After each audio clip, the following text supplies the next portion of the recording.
Kevin in Raleigh, North Carolina. You wanted to disagree with me?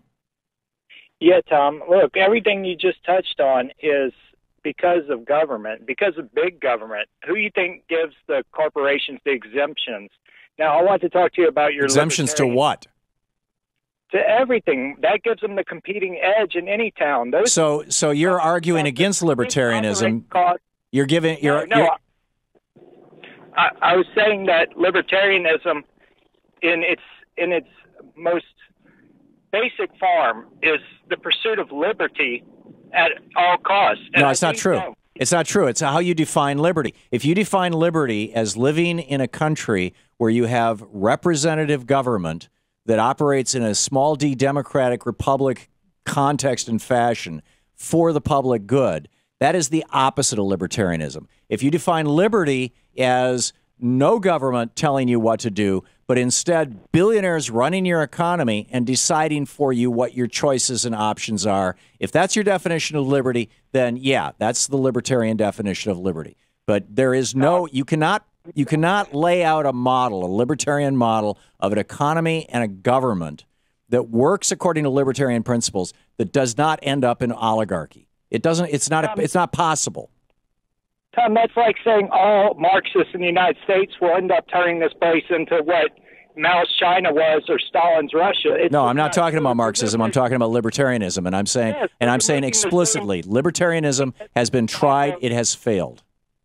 It has not failed. It always produces. Getting exemptions has made this corporate oligarchy into existence. Tom, most sure talkers. Libertarianism is being tried right now in Somalia. I mean, it's a small government that just has an army and a court system. It doesn't work. Yeah, but Tom, you're misleading people. If you listen to the libertarian theologists out there right now, all of them are populist in movement, like Ben Swan. In a very selective fashion, Kevin. They are not populist when it comes to how clean the air is. They're not populist when it comes to, whether or not we're going to have poverty in the United States. They're not populist when it comes to whether we all should have a right to public education and a right to health care. Libertarians hate all those things. Tom, I could touch on healthcare, but I want to touch on just one, and I'll take environmentalism. All right, my mom worked for the state of Louisiana as the head of the Environmental Quality Agency there. Okay, the state passed laws, and the federal EPA came in and told the state that they couldn't do that because these corporations had exemptions. Obama's passing the TPP that's going to give them the most sweeping exemptions. But see, Kevin, libertarians, I agree with you that that's wrong. That is faction capturing government. That's government capture. But libertarians want more of that. Libertarians are saying that anybody, particularly billionaires and big corporations, should have absolute freedom to spend as much money as they want to buy any politician and thus any legislation. Alec and the Koch brothers are the apotheosis, however you say that word, the peak of libertarianism. In fact, David Koch ran for vice president in 1980 on the Libertarian ticket, and the Cato Institute, which is the leading libertarian think tank in America, was originally called the Charles G. Koch Foundation.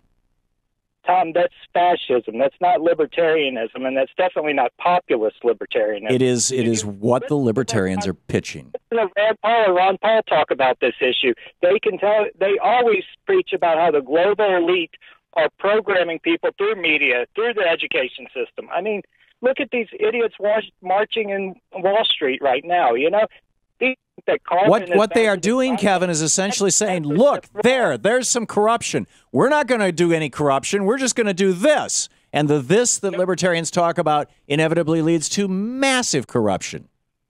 Tom, come on. We have Fukushima. We have sulfur gas. Carbon is not affecting our environment. If the libertarians had their way, TEPCO would be the regulatory agency onto itself, and you would have had 30 Fukushimas in Japan rather than one. Kevin, good try. Thanks for the call.